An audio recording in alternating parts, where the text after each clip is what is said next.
River Road, you got me running way back home. River Road, you got me running all night long. You got me singing some canal boat song. River Road, you got me running all night long. Hello, everybody, and welcome to our Friday edition of Niner Nuts. I am Dan here along with Eric, and look who showed up for the Friday episode. James Underdogs, is back. baby! Underdogs! That's what I got right here. Underdogs. You want to open up 2-point underdogs against us? We'll take it. Give us the underdog. It's only 2? I thought it was 5 points that we were ahead of you. No, they opened up a 2, but depending on what book you go to, it could be 49ers like minus 1.5 to 2, or even Eagles minus 1.5 to 2. It just depends on who's betting at what sports book. Like this is like every day it seems like it changes and everybody's got a different source, and so it depends on what book you go to, I think. I gotcha. Well, anyway, guys, little peek behind the curtain. Eric and I decided we could not do this episode without James, so we coordinated. We figured it out. We're taping not on the 27th. I'll just say that. But guys, we're here because all three of us, we have to talk about it. It's our biggest game of the year. It's arguably the Eagles' biggest game of the year. I just got my hat. I know you don't have a ring, Dan. You don't have a ring. You never. You need some bling, Dan. You need some bling. Need some bling, Dan. Here's Kang. I'll show off my Kang. Or no, I'll try to scare you with a xenomorph. How about that? I got a lot of pop figures on my desk. Yeah. Or no, here we go. This would have been more appropriate. I found this at a Goodwill. It's oh, there you go. It's what Sourdough's Game is based on. It's James Marshall, the guy that's credited with starting the Gold Rush. There you go. Yeah, I saw it for $5 at a Goodwill. That's a free plug for Goodwill. Actually, go shop there every now and then. Yeah. Anyway, this is a big game for both of us. Arguably the biggest game for the Eagles. They definitely circled this on their calendar. We obviously did too. And right now, where it stands, this is our biggest game of the year. And statistically, this is kissing cousins. We both have very athletic quarterbacks. We both have very intense defensive lines. We're both gunning for it. The Eagles want to run it back and get back to the Super Bowl. We want to actually make it to the Super Bowl for the first time in 4 years instead of just a 4th NFC Championship game in 5 years, or whatever the right statistic is. But the real outlier in this game is going to be that it's in Philly, and it might right now it's 50-50 chance it's raining. And look at it, guys. We're both relatively healthy. We lost Hufanga. I saw that Armstead's dealing with a foot injury, but he's not ruled out yet. And then George Odom doesn't really change things one way or another. And then you guys may or may not have Lane Johnson. Like I saw it was 50-50 that he was going to play. He said he's going to play. I saw something online. Somebody posted he's going to play without a doubt.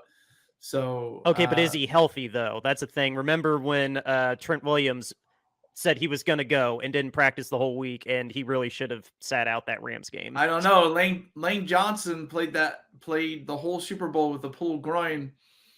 I mean, the bigger question is Lane Johnson going to false start every time? That's the question that I want to ask. I mean, Trent false starts too. I mean, if we really want to go it, and you guys complain about Nick Bosa getting held on every play. Well, I can complain about Jalen Carter getting held on every single play. Like I mean, that's how equal these two teams are. Honestly, if you look at it, we're the two best teams in the NFL: the Eagles and the Niners. Right? Yeah. You look at that. You look at Chiefs, that. Maybe. Chiefs. Come on, man. They're right now this week. I would put the Ravens over the Chiefs. I mean, that Chiefs offense. I mean, those receivers dropping passes. They're number 1 in the league in drop passes. If they were playing this weekend, I would take the Ravens over the Chiefs. Yeah, whether it's in Kansas City or not. I would take the Ravens. Yeah, I would too. All right. Yeah, all right. The Chiefs have a great defense. Their offense is pretty iffy, and I'm not going to bet against Patrick Mahomes. That's all I'm saying. I told you to bet against Patrick Mahomes. You said you wouldn't, and you convinced me that I shouldn't. I don't blame anybody that thinks like you. I just, in my own humble opinion, I would take the Ravens right now. They just I'm very scared of playing them on Christmas. Yeah. But anyway, like James was saying, we are very identical teams. Yeah. They are. They are. You look from the offensive line, the defensive line, the quarterback, the receivers, the running backs, yeah, we're basically the same team playing each other. And I think it's going to come down to whoever has the better quarterback and whoever has what's going on between the ears. My prediction is like this. If the 49ers are going to win, they're going to have to stomp us to the ground. Like they're going to have to stomp the Eagles to the ground and get them out of the game really quickly, because as we've seen in the last 4 weeks, if the Eagles are down by 10 in the second half, it doesn't matter. It doesn't matter how good your defense is. It doesn't matter what the conditions are. Like they come back, and it doesn't matter how good your offense is or anything. They come back in the last 4 weeks. And Eric, you said this, like, if you look at Brock Purdy and you look at Jalen Hurts, the one thing Jalen Hurts does that Brock Purdy hasn't is basically come back from being down in points. And Birds 365, I forget who the analyst was, but he put out a stat that Brock Purdy has the worst quarterback rating of anybody in the league, of anybody who is tied or behind in a game. Really? Yeah, he has the worst passer rating when the game is either tied or they're behind. Well, I assume that must not count for like being like 0-0 to like start the game or whatever. Yeah, I don't think it counts 0-0, but yeah, I was gonna say that sounds eerily similar to struggles with Jimmy that we had, where Jimmy Garoppolo had the worst quarterback rating in the fourth quarter. Like, so that almost kind of rings like that's the bigger problem that we've talked about, where Kyle Shanahan likes to play to win and not just or play not to lose, I should say, not play to win. I feel like that he just gets a little. I guess I'll spin that into a bigger thing that I want to talk about, or open the floor to you guys. What are the biggest things that we're either worried about, or the biggest things that we need to execute? I'm asking this more as like a Niner question. And James, you can gladly flip it to your side too. But like for me, I really don't want us to play conservative. That's something that I hope Kyle is just getting out of his own way and not playing conservative. I am really worried about... Someone is at the front door. Uh-oh. Someone have a security breach? I am a little worried about I'm worried about how Colton McKivitz is going to do against Hassan Reddick. I mean, generally speaking, our offensive line, I don't think they would necessarily rank in the top 10, but I mean, it's not a bad defensive line. Like, they can let Purdy get hit a couple times. We're not letting Purdy get hit 7 times a game. We're not that bad. But fortunately, we have gone against good rushers like TJ Watt and Aaron Donald, and we do a decent job containing them. But just in the atmosphere of Philadelphia, I hope Colton McKivitz and Feliciano, because I'm going to assume Feliciano's lining up next to him. I hope the right side of the line can hold up okay. And then on top of that, the third of my top 3 things I'm worried about is the opposite side, our defensive line. Can our defensive line continue to not just make a bunch of pressures and keep this 15 sack streak going versus what we had 12 in the first 6 games and then 15 over the 3 weeks since the bye? I hope we can continue to make the pressures into sacks, because that's going to be obviously very important to the best rushing quarterback we've seen since Cam Newton. Yeah.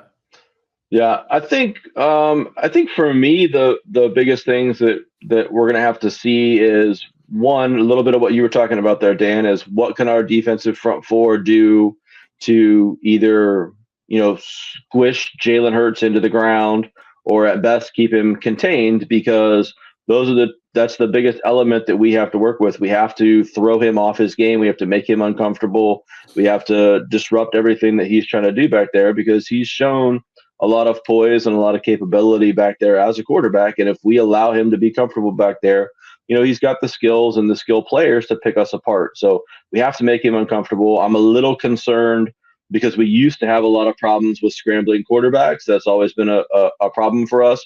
I'm a little concerned about kind of reverting back to form and having an issue with scrambling quarterback and his ability to get out of the pocket and make things happen this week. I know in the championship game last year, they kind of changed what they were doing defensively and were playing to just sort of contain him and make him into a passer. And as James pointed out, if you do that, you're kind of playing into their hands because he'll pick you apart. So I don't know what the right balance is for them there, but they have to be able to disrupt him and keep him contained at the same time. The other big thing for me is our receivers have to play really well. Probably the biggest weakness, and James, you can speak to this, is probably the biggest weakness on the Eagles team is the secondary. Yeah. And we have to be able to take advantage of that. And that's going to mean getting more than just one guy involved this week. We've talked a little bit about this on some of the other pods that we've done. This week it's going to have to be getting Ayuk involved, getting Debo involved, getting Kittle involved. It's going to have to be getting all of the weapons involved and getting everybody out there and taking advantage of what is, the one real weakness of the Eagles defense and being able to not necessarily hit big play after big play after big play. Certainly we're going to have to convert and hit some big plays, but being able to take and pick up 6 yards, 5 yards, 7 yards, convert on a 3rd and a 7 by hitting a crosser to Debo or a crosser to Ayuk or hitting Kittle on a quick curl, just right across the sticks or something like that. We're going to have to just be able to push and convert, and our receivers are going to have to be better. And then that ties into my third point, which is Purdy is going to have to outplay Hurts in this game. And this is going to be the biggest challenge that he's faced in his career as far as quarterback comparisons go.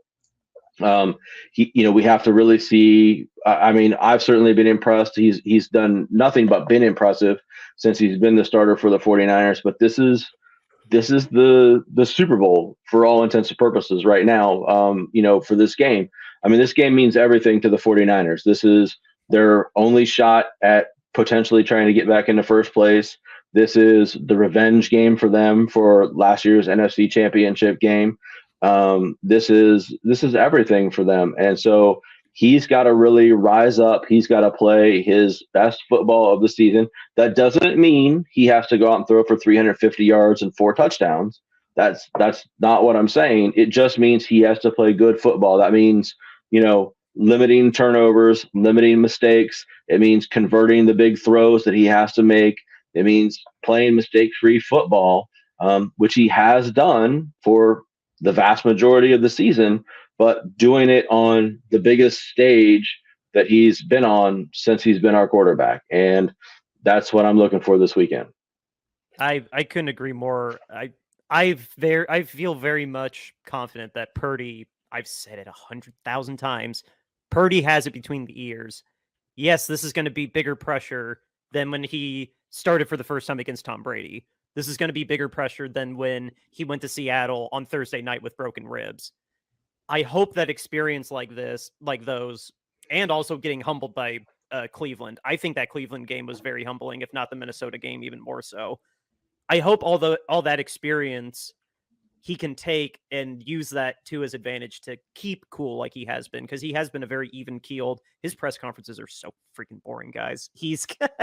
I like that. Listen to a Jalen Hurts press conference, because it's not very exciting either. But I like that about him. He doesn't get high. He doesn't get low. I hope that this can continue, and I hope that this being the real first experience for him in Philly, like actually hearing the crowd noise from the field and being there in the field for more than 6 plays or however many he was out there. I believe he has it. We have to see it to believe it though. But that's the thing I've been the most impressed with him is his decision-making and his calmness in the pocket. And he's actually sneaky athletic. It's like he wants to be a pocket passer, but he can run when literally he has to. Yeah. Anyway, James, our resident Eagles fan now. I will agree with Eric. The biggest concern is our secondary. However, we've been getting decent play out of them, for a couple of games through this stretch. You look at the Chiefs game, they were able to pretty much shut down those receivers in the second half. And if the 49ers are really going to win this game, it's not going to be the deep ball. They the Eagles, I believe, are one of the best teams at keeping big plays under wrap of the way they play their Vic Fangio type style defense.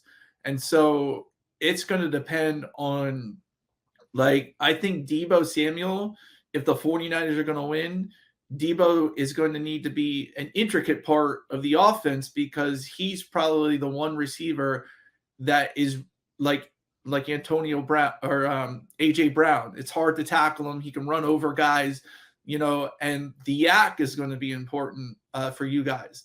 Because really, if you look at the way the season has been for the Eagles, if you look, they're not one of the they're not one of the teams that give up 80-yard bombs or 76-yard bombs or anything like that. What they do is they basically just say, you can have this, you can have this, you can have this, and eventually you're going to make a mistake, and that's when we're going to pounce. And that's what they did against the Bills. They gave Josh Allen so much, and then you just play. A quarterback like Josh Allen is going to make a mistake, and he made that mistake, and that basically the Eagles took advantage of that in the second half, and that was one of the big reasons they won. But once again, the secondary is a little makeshift, but we're still growing. In each game that the secondary plays, they're growing and growing. We have a second-year safety in Reed Blankenship who is really starting to come into his own. We have Kevin Byard, who has been with the team now for 4 weeks, I think, since the trade deadline, and he's really starting to pick things up. You look at what he did in the Chiefs game, like he intercepted Patrick Mahomes, and he's been playing better as a safety. Like, that's the veteran experience that we've needed back there at the safety position. And so he sort of has rubbed off on Reed Blankenship a little bit, and they're both playing a little bit better. So the secondary still is a concern for me, but I think they'll play up for this game. You still have Slay and Bradbury on there from last year's team who want to get back, who want to prove that the Eagles were real last year, and the 49ers were not the best team on the NFC championship field that the Eagles were. So they were there. I'm sure Reed Blankenship feels the same. He was there last year. We do have, what's his name? Bradley Roby as our nickel corner, and he's been sick. You got experience there with a guy who's been to the Super Bowl. So there's experience there. There's young guys. It's a mixture. So it's going to be interesting to see how Sean Desai, mixes up those coverages for Brock Purdy to see. I mean, honestly, Sean Desai hasn't really been all that great in the first half, but in the second half, he usually generally calls a better game to shut teams down. So it'll be important for the 49ers to build a significant lead in the first half. If they can build a significant lead in the first half and make it tougher on Jalen Hurts and that offense to come back in that game, that's where the game will be won for the 49ers. If somehow it's a close game because you guys don't really play well in the rain sometimes, if it's within that like 10, maybe 13-point range at halftime, then it could end up, the 49ers could end up blowing this game in the second half. Yeah, when you were describing the secondary, James, I thought it was really interesting, and it got me thinking about how just similar these two teams are really constructed, right? I mean, both teams have a very dominant defensive front four that kind of drives everything. Both teams, I mean, I think our linebackers are better, right, with Warner and Greenlaw. Yeah, they are. But you guys better, yeah. Yeah, but you guys still have good linebackers.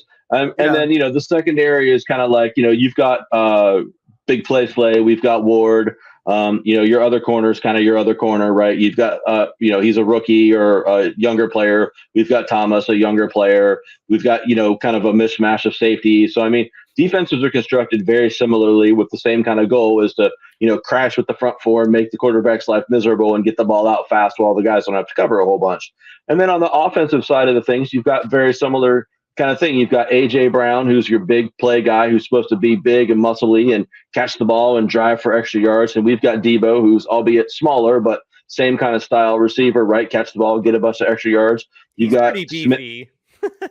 He's just, I mean, he's short, is what I'm saying. He's shorter. Oh, okay. I was gonna say like with AJ's tall. True. You've got Smith, who's the great smooth route runner. We've got Ayuk, who's the great smooth route runner. Normally you have Goddard, who's your great tight end. We have Kittle, who's our great tight end. You don't have McCaffrey. I mean, McCaffrey's kind of a weapon who's pretty unique unto us, but you still have Swift and Gainwell, and you sort of make a McCaffrey out of the backfield that you have by mix mashing the running backs that you have together. Plus, you have the additional mobility of Hurts, which is not that Purdy isn't mobile, like Dan highlighted. He's very athletic, but he doesn't have that mobility that Hurts has. So both teams are just so similar in how they're constructed. It just makes for a really fascinating matchup in all facets, because it's just like you're pitting mirror images against each other and just being like, okay, well, which one is better, right? Well, it's the same thing. I'm just looking at them through a slightly different lens, basically. Yeah, exactly. And you're right. The way we are built, the way you play defense is similar. The offenses, I wouldn't say are similar with the way they're run, but the defense, like if you look at the defenses are run pretty much the same, because Vic Fangio was the 49ers, defensive coordinator. The Eagles take their philosophy from Vic Fangio. So yeah, they play the similar amount of defense. It's just the offenses are different. You won't see AJ Brown or Devontae Smith doing a reverse. From them, you'll see like a quick wide receiver screen or something like that to do that. You're not going to have at least one person in motion every single play. No, we're not going to have a person in motion. We do motion, but not that much. You're 100% right. I was speaking more just from the actual player personnel aspect. The scheme offensively is different, that's for sure. Yeah. But just from the players themselves, it's very interesting how it's constructed so similarly. Yeah, it is. It is very constructed similarly, and that's why, I mean, you could argue that Howie Roseman is, the best GM, but John is right there with him. The only difference is Howie's won a Super Bowl, and John still is waiting for his as a GM. So you're looking at number one and number two in the ball game right here, what the rosters are built and how they're built. You're looking, so yeah, it's not surprising that they're both similar. It's just, I think where the Eagles have an advantage is their quarterback. That's the number one advantage that the Eagles have. And so it's going to be important for the Eagles. I don't believe that the Eagles need to be in the lead right away, but they will, if they can keep that game close, then I'll feel good about it going into the second half if it's close. If it's something like 21 points down or 28 points down, if the Eagles are that far down, I don't imagine that they'll do it, but I'm still not going to say that they can't. But it'll be a lot tougher for them, especially going against your defense, because that'll eventually force Philly to be a passing team. And, I like Jalen Hurts as a passer. I've never seen him come from 28 points down, but I mean, if there's anybody who's going to do it, I think he's going to do it. But at the same time, like, I'll be happy if we're down 10 points or 13 points going into the half. Yeah. I think the interesting thing of what you said there is, and I have to agree with you, is that based on what we've seen now to this point in time in both their careers, I have to agree with you that the advantage is with Hurts. But I think the potential is there for Purdy. This isn't a situation where I'm going into the game and I'm like, oh yeah, we're definitely down at the quarterback. Like, for example, if we were going in with Jimmy, and I know we shit on Jimmy a lot on this podcast, but it is what it is, right? But if we were going into this game with Jimmy as our quarterback, there's without a doubt, Philly has the advantage at quarterback with Hurts, right? But going into this game with Purdy, I'm going in saying that Philly has the advantage at quarterback with Hurts, but that's only because I haven't seen Purdy do it yet. I haven't seen Purdy in this situation with these kind of stakes that he's facing this week with the kind of pressure, with the kind of situations that he's likely to face, because I don't think this is going to be like a 28-point blowout. I think this is going to be a slobber knocker of a game, right? So we haven't seen him, but I feel like he's capable of playing well in that situation. So while Hurts is probably favored over him now, I'm at least willing to say when we talk about this game Monday, we might be saying, wow, Purdy really rose up to the challenge and really did it in that game. Yeah. I have one game I want to refer you guys to, and this game gets overlooked a lot. I don't know why this game is not referenced more when you want to talk about Purdy under immense pressure, especially from an opponent that we had no sweat going into.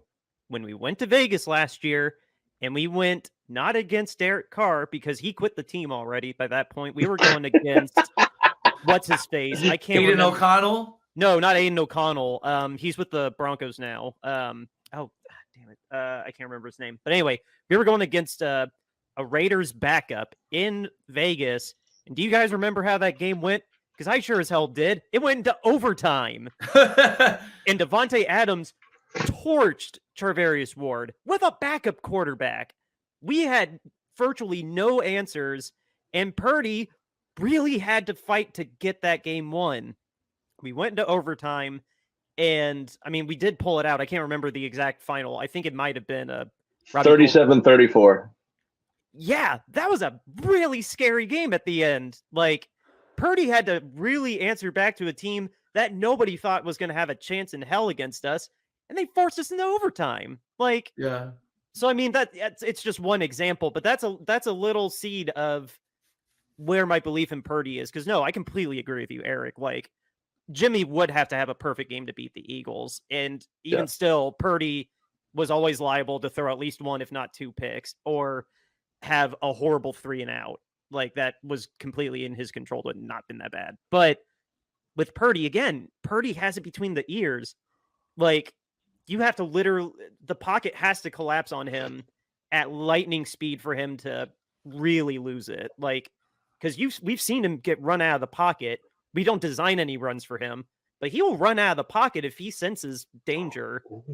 And I don't have a fear that he's going to throw a pick. Like, all the picks that he has thrown were just anomalies, really, when you look at his entire game. Well, they were good plays by the defense. Like, if you look at his picks, like, I believe they were good plays by the defense. Like, he got fooled by the defense. The Christian one that happened against Seattle, Kyle said that was just a bad throw. He said the same thing you did. The defense did trick him. He tried to force a pass to Christian, and it just got tipped the right way and returned. Like, that was just you look at that, and then you look at the Cincinnati game. Again, he got duped by a linebacker faking that he was going to go one way, and he knew he was going. He knew he was baiting him to pass, and he came back and made the interception.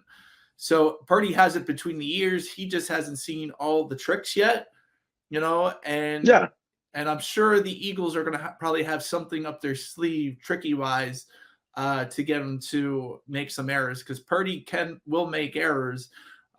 You just have to out sly him, I guess you might want to say. Yeah. Well, so two things on that. You'll have to play into his willingness to trust the guys around him, because that's one thing that he does that Jimmy doesn't, or Jimmy didn't. Jimmy didn't trust his guys, or maybe he just didn't trust himself. Purdy definitely trusts the guys around him, because he will throw into danger more times than not, which cross-body checks are infuriating. But anyway, I'm sorry, Eric. No, that's okay. I mean, everything Purdy does, and I mean, they've talked about this in post games and other interviews and stuff. Everything Purdy does is all timing based. So, I mean, like, if you watch him come back, I mean, a lot of the stuff and a lot of the routes that he throws, it's all timing. Like, it's all anticipation, right? He anticipates, and that's where you're talking about. He's got it up here, Dan, right? He's anticipating where the receiver is going to be. So, if the Eagles can confuse him and make him not, be able to see or understand where somebody's going to be, that's going to cause him to make mistakes, right? Or if they can do a good job of bumping receivers. I don't know if you guys play a lot of bump and run or whatever, But if you can, bump receivers off and throw the timing off and stuff like that, that's going to cause them problems because everything with him is all about timing. All of his stuff is anticipation throws. He's throwing into space. I mean, like if you look at that throw that he made to Ayuk in that Seahawks game just the other week, I mean, he let that ball go, and Ayuk's nowhere near there, and then he comes and fills the space. I mean, so that's all he does. But Dan, you mentioned that they don't make running plays for Purdy. Do we think this week they pull out like a running play for Purdy as a little trick play? Like, here, Eagles, you haven't seen this coming. Here's a little RPO from Purdy action, maybe. To the ire of Niners Twitter saying that we're gonna break his ankle like Trey Lance. Yeah, I know. I know. Like, honestly, though, was that not a blessing in disguise, though? Yeah, true. Yeah. I'm just saying, what if Kyle knew and he was just he's just like, oh, we'll take the gamble.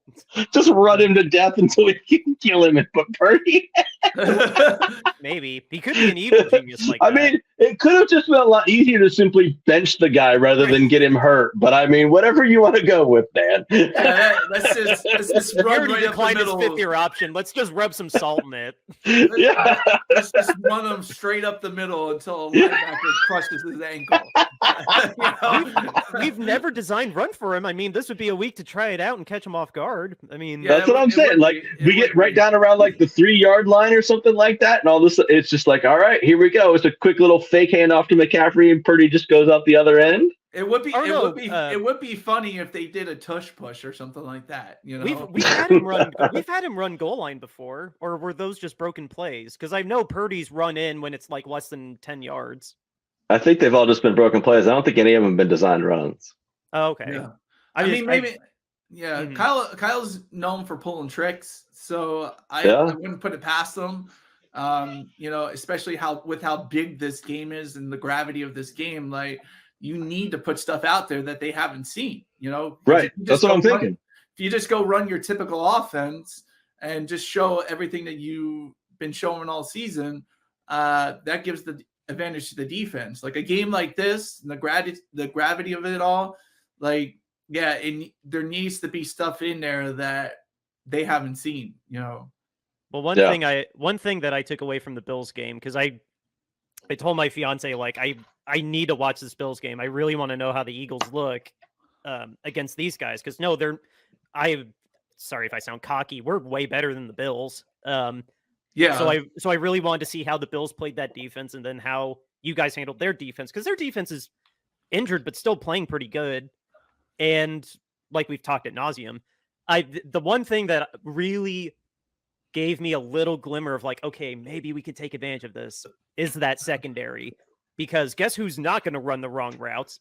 Guess who's not going to get, like, our route Debo's running? Going to drop a ball. You don't think Debo will drop a ball? Okay, a drop ball is different than just outright missing him, because Josh Allen said run inside and the guy ran outside. And I swear that happened like 4 times in that game. And yeah, but there were also plays where he was low balling that ball. A couple to Stephon, yeah. Because I watched the game again today, and I'm looking at it, and there were some mistakes that the guys made route running, but also you look at those plays and Josh was under pressure, so he had to get rid of the ball quick, and quicker than what the receiver was anticipating and where it was anticipated to go. And so that's sort of where the Eagles will still get you off your spot. Like they'll put pressure in your face, and at times they will blitz. And they'll put you in a spot where you got to make a quick decision. If you don't, you're gonna end up on your back. So credit to the Bills, and with the fact that Josh Allen just played great in that game. He just really played great. And if he was playing against the team getting flagged, I swear to God, it was like 11 or 12 times that all said and done that they got flagged, versus you guys getting flagged 3 times too. Like we literally got 2 false starts on the same freaking drive. Not Jake Elliott 10 yards back to kick that kick. We had more penalties than 3, Dan. Okay, well, I just remember the first half was like every other play Buffalo was getting flagged. Like whether it was the refs or I'm not making that debate, whether it was the refs or them beating themselves, they were fighting fabric just as much as they were fighting the Eagles. And they still forced it into overtime. You guys are all froze up on my end. You're froze up on our end. No, you're frozen. You're Elsa. No, I'm Anna. Can you at least hear us? Uh-oh. Oh, froze. no. Right when we need to wrap it up, too, because I realized how long we've been going. Not that, been there, he went. Oh, well, it's okay. Maybe it's a sign. All right. Yeah. This will be a fun edit. I like not bridging these. I like just awkwardly. I'm back, baby. You're back from outer space. I just walked in to find you with that sad look upon your face. Something happened on my end. I don't know what happened. I'm sitting here. I don't know. My internet's up, but my connection died. So my internet's been spotty for a little bit too, but that's because they're doing a bunch of power stuff. But yeah.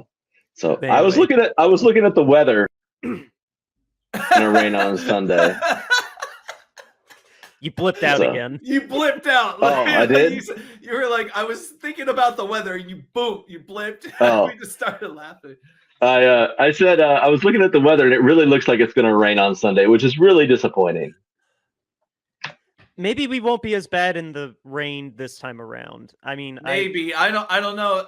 The Eagles have played the last 2 weeks in rain, and last week was really, really heavy.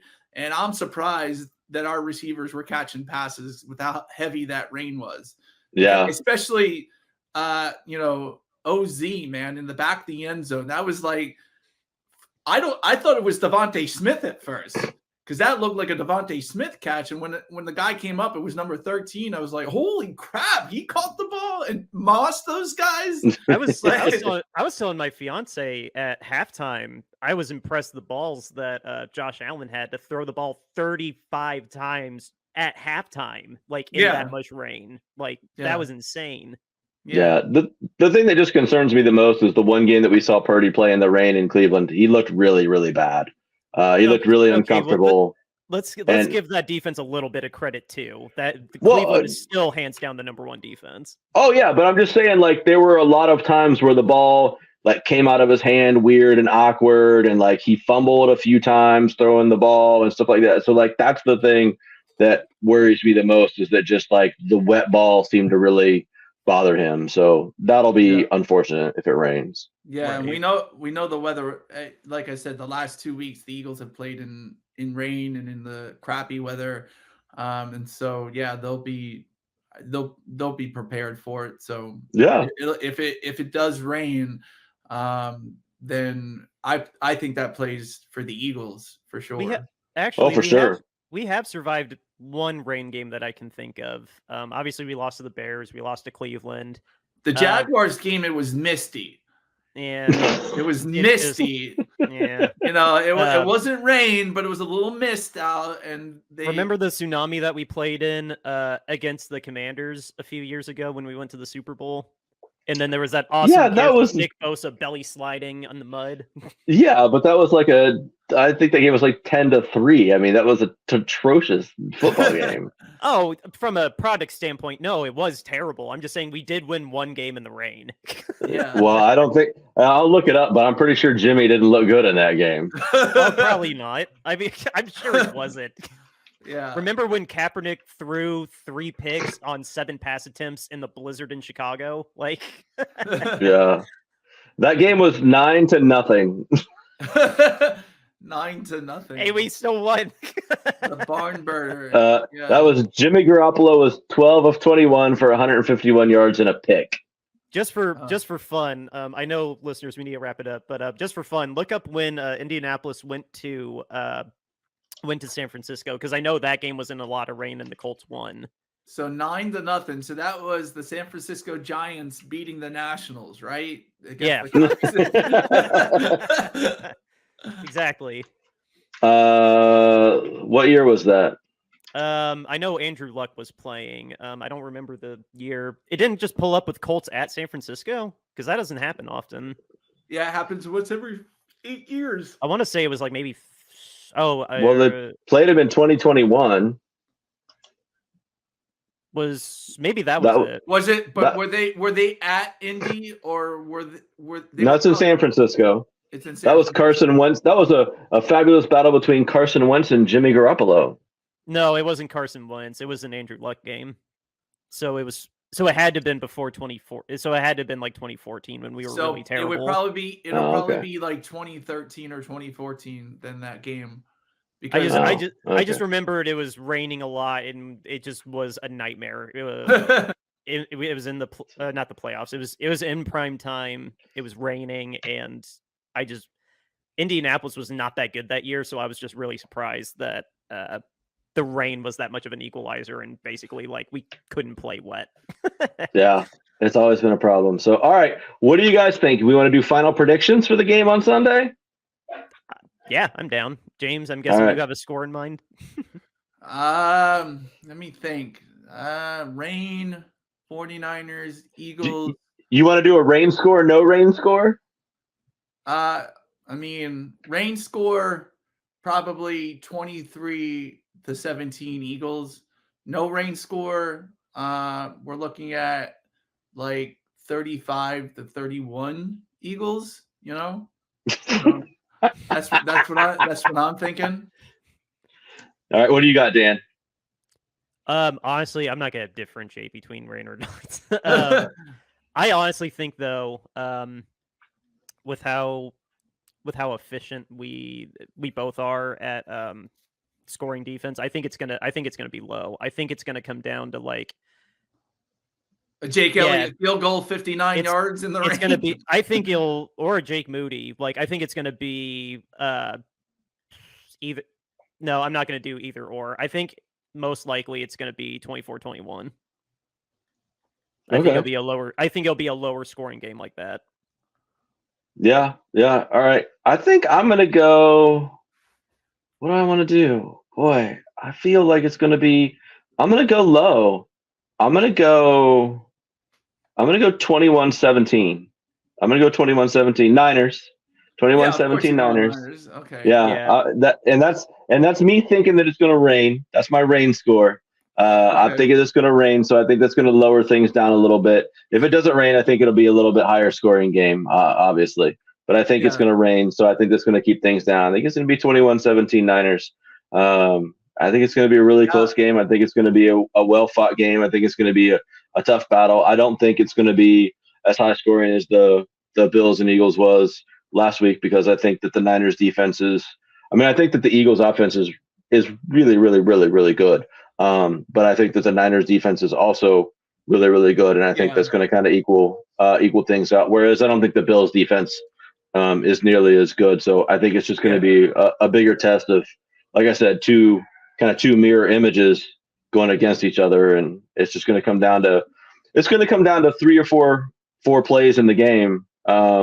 And probably, the old adage that we always get is whoever wins the turnover battle is probably going to win this game. So, well, yeah, it's interesting enough. Even when the Eagles are -1 in the turnover battle, I still believe they have a winning record.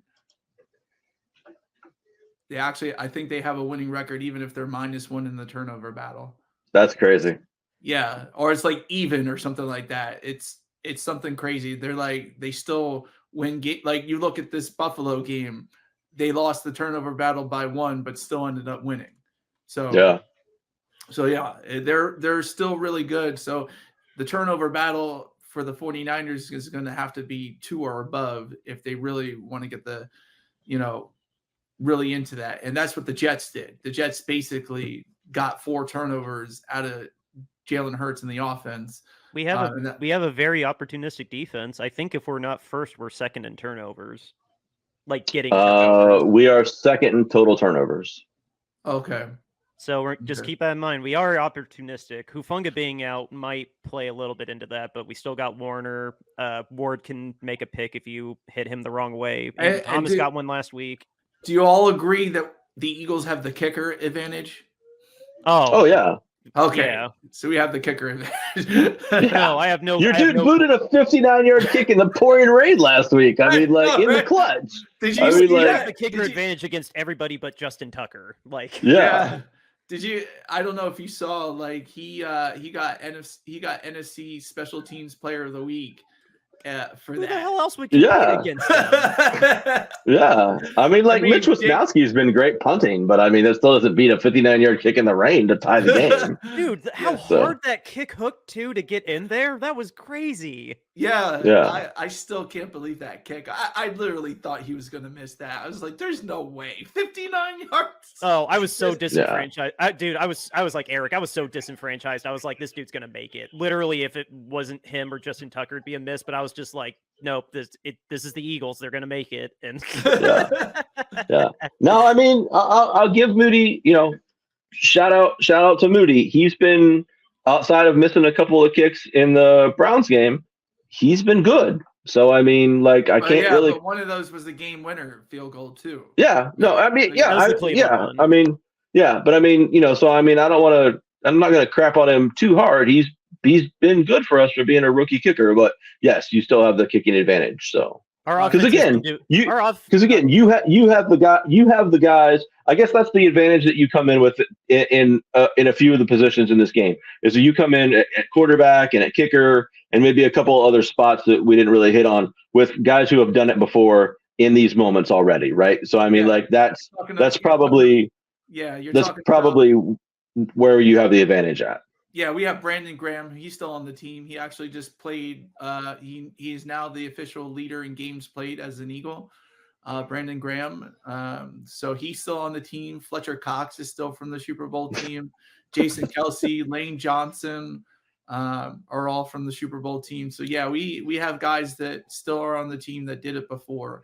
For sure. And I'll be interested to see too, like how Chase Young plays in this game because he's playing the Eagles for the third time this season.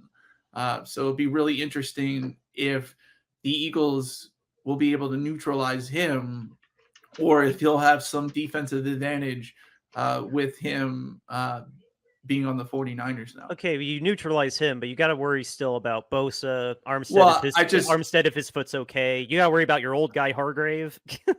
Yeah, I would just, like Chase Young knows the Eagles well. Javon Hargrave knows the Eagles well. And so those are two. Randy Gregory knows the Eagles pretty well because he was a Cowboy for a few years. True. But I don't know how many wins he got with Sirianni, how many games he had under Sirianni. Oh, probably not many. He spent the last 2.5 years with Denver, so yeah. So he didn't get to play Sirianni, I don't think, in a game. True. So and he definitely didn't face Brian Johnson as an offensive coordinator. To your point, James, Chase had one good game against Philly and one nothing game against Philly. Yeah. Which game? Do you remember which one was first and which one was second? The good game was the first one. Okay. I mean, and his good game was he had a sack and 2 quarterback hits. So I mean, it wasn't like he was like all world or anything, but I mean, he at least had a sack and a couple QB hits. Yeah. Okay.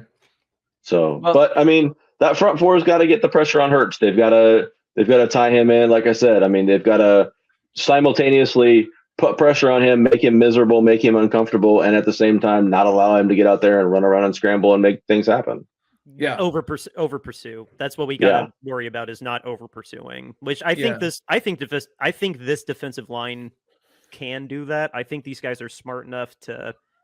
That's what they're practicing on this time is like beat the guy, but don't over pursue so he can just run around you. I mean, again, we'll see. But gentlemen, I think going on 45 minutes, I think we're at, this counter's not accurate. And I do have a phone call that I need to get back to real quick. Not while we're taping, but I think this has been an awesome preview. I think this was a nice civil conversation as well. I'm glad we Screw the Eagles. yeah. Dude, underdogs, bring it, man, bring it. Oh my Boom, boom, boom, boom. That's We're very gonna rip you beautiful. limb from limb. We're gonna rip you limb from limb. Dude, just wait. You just wait. All those 10-year-olds flipping you guys off, man. It's just telling you, man. It's You gonna guys be. It's. I've been waiting for this game all season long. I can't wait to watch it on Sunday. I'm doing absolutely nothing else but watching this game on Sunday. Yeah. I will let you know the second that I'm done with what I'm doing, so I can at least see how it all ends with you. We'll all see the ending in real time. I can promise that. Yeah. Yeah. But yeah. I'll probably be with my wife watching the game on silent because she has a roommate. So I won't hear the announcers. I watched the whole game when I got home last week just so I could hear what they were talking about. Bro, take your headphones and listen to it if you can. Yeah, my wife. I don't know. My wife likes to talk during the game, so she wants me to. You don't understand. My wife will literally yell at the screen at the refs just like I do.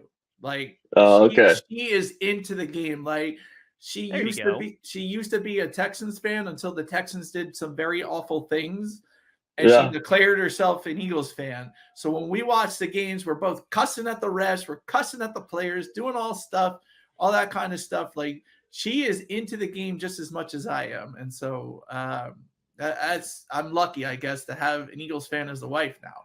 So yeah, I guess so. Well, James, your Texans thing is a great lead-in, sort of. I don't want to say great, but a good lead-in, Dan, for what you need to throw up. Yeah. Yes. So you need to throw up. So you want to go first, Dan? I'm gonna throw this up all over myself. You want to go first, Dan? Yes, I need to talk about our sponsor real quick. That's been sponsoring us. Oh, that's right. We do the sponsor first. Dang it, I screwed it all up. Yeah. I know. You'll get used to the way we do things, Eric. I know you know. Oh, hey, Jay, you can take the physical effort out of that because looky here. Sorry, Eric. When we have three people, one of us gotta get blocked out for this now. But our sponsor for this whole season has been Royal Retros. And what is RoyalRetros.com? Is your go-to place for an authentic throwback jersey. They got all the major sports on there. And because we're a football podcast, I'm going to single this out. 49ers fans, go check out the Candlestick collection that you see here in this graphic. And then if you find something that you like, that you want to add to your jersey collection, add it into your cart and then use the promo code Shady Sports. And that'll get you 10% off of your entire order, not just the one item. It will get you 10% off of the entire order. So again, go to royalretros.com, use the promo code Shady Sports, and you get 10% off of your entire order. And again, Niners fans, check out that Candlestick collection. Go get yourself a Royal Retro jersey today. James, now, speaking of the Texans owner. So, guys. Yeah. So, guys, recently in the news within the past season here, we got the NFL has experienced some owners behaving badly. One, as we talked about, the Houston Texans minority owner getting charged with some very serious sexual crimes in Kentucky. We also have the COO of the Niners as well getting a civil lawsuit into insider trading with a company that helps students cheat during the pandemic. So we know that if a player had done something, we hear about it right away. However, these newsworthy owners, we didn't hear anything in the case of Jed York for 2 years, but the NFL knew about it. We can connect the dots to Dan Snyder's blackmail PowerPoint. So we can connect the dots that this was most likely on that PowerPoint, this Jed York insider trading scandal, and the Houston Texans minority owner, the NFL admitted that they knew for months and basically said nothing about it. So we want to bring owner accountability to the NFL, and we are starting a hashtag owner standards are less than player standards, hashtag owners accountability. And we want to make that go viral. And to show you we put our money where our mouth is, we are selling t-shirts for charity where all the proceeds go to charity. Here's the statement that we are trying to make. If you want to make the same statement with us, you can buy this shirt, $22.99, gets you in different colors. We also have different styles at different prices and with different sizes as well. Next is our owner standoff shirt. We had this for the last owner accountability one with Dan Snyder. We're bringing it back for this charity event. $22.99 gets you that in a t-shirt, and we have different styles and different sizes. Next, we have our podcast logo art. You'll find this on our channel or wherever you listen to our podcast. You can get it on a t-shirt. $22.99 gets you in that in the t-shirt, and we have different styles, different sizes of that. Next, we have our alternate logo. I have this shirt, very nice quality. $22.99 gets you in that in shirt, but if you want a different color or you want a different style, pay a little bit different price, but you can get it in different sizes. And finally, last but not least, we have the Niner Nuts mascot. How can you say no to a peanut eating peanuts while sitting on the couch cheering on the San Francisco 49ers? $22.99 gets you that in the t-shirt. All the proceeds go to charity, to a Kentucky Crisis Center. Buy a t-shirt or a sweatshirt or a long neck, crew neck sweatshirt, whatever you want, and donate to charity today. Yes. Go get yourself a nice t-shirt, guys. Like James said, we don't want a penny from any of these. We just want to help out families in need in Kentucky and get you a cool shirt at the same time. And Eric was aware of that the shirts aren't getting us money for joining the show. Anyway, I joined this podcast to get rich, damn it. How can I make money off of this? This is too good. The only thing newsworthy, I know we're going a little long, so I won't belabor this, but Aaron Rodgers had his 21-day IR window open from his torn Achilles. The only 2 cents I want to give on this is that traumatic injuries need as much natural time to heal as much as medical science can intervene. He's not a human. He's an alien. That's how he has one red eye and one green eye, and he heals like the Predator. Like I get Aaron is Aaron. He's going to do his thing. We all know now how very outspoken he is about how he feels about many a topic. And if he wants to come back for this lost season just to prove that he can, and then just say it's for other people that have Achilles injuries. No, it's not. We know you, Aaron. So no, if you're healthy, cool. Like I don't want him to put the next season at risk because of this ego that he has. That's all I want. I want the Jets to actually be competitive next year. So, I mean, if he's healthy, cool. If not, I mean, it's your body, your choice, man. Have fun with someone likes the media attention and is going to enjoy the next 21 days of will he play, will he not play? So, I mean, that's my take on the whole thing. Yeah, I mean, an overdramatic QB who wants attention out of Green Bay. I mean, we've never dealt with that before. Right? Yeah, exactly. We've never had a dramatic Green Bay Packer, quarterback ever. Aaron Rodgers is the first. Uncharted waters for Green Bay. The only other thing I saw of note was that Flacco is the number 2 quarterback for the Browns this weekend. So if DTR doesn't get cleared for concussion protocol, Flacco is going to be starting for the Browns this weekend. They'll find a way to win with him. What a time. That'd be a good filler episode. Which quarterback team change shocked us the most? Or just let's spend a half hour reminiscing about the ones that really shocked us, like Peyton and Tom, and if there's other ones that we can think of. Anyway, guys. Joe Namath to the Rams. Oh, there we go. That's a good one. Way to go. Joe Montana to the Chiefs. Yeah. Yes. I'll tell you about it off mic. I have a Chiefs Montana ornament. I'll tell you the whole story about it off mic. But anyway, guys, that's all we got for you on this episode. Obviously, we're going to be in the spotlight. It's the 4:30 game. We got Kevin and Greg Olson commentating. Kickoff at 4:30. That's if Greg Olson doesn't become the GM of the Carolina Panthers. Wait, say that again. Sorry. He's interested in becoming a part of the organization as a coach or a GM. Oh, Greg is. Yeah. No, I saw that too. He'll still call this game. They're not going to let him not call this game. But yeah, 4:30 on Fox. Everybody and their mother is going to be watching this game. I'll be late for personal reasons. I got something I got to do. But anyway, so we'll figure out who's going to live tweet since I can't for at least the first half. But anyway, we'll figure that out off mic. Don't put me on it. I can't do it. I feel you, Eric. You might have to I'll step be up your talking so responsibilities. much smack, and they'll be like, "Who is this Niner Nuts guy? Why is he talking smack on the Niners?" Guys, but yeah, this was fun, James. I'm glad we finally figured it out to make sure you actually got on this one. This is gonna be a huge, great weekend. Go ahead, take us out. Just remember 4:30 on Fox, and for all of us Niners fans, let's beat the Eagles. That's it, right. guys. Go Niners. Outro music, River Road, Justin Youth. Catch you next week, guys.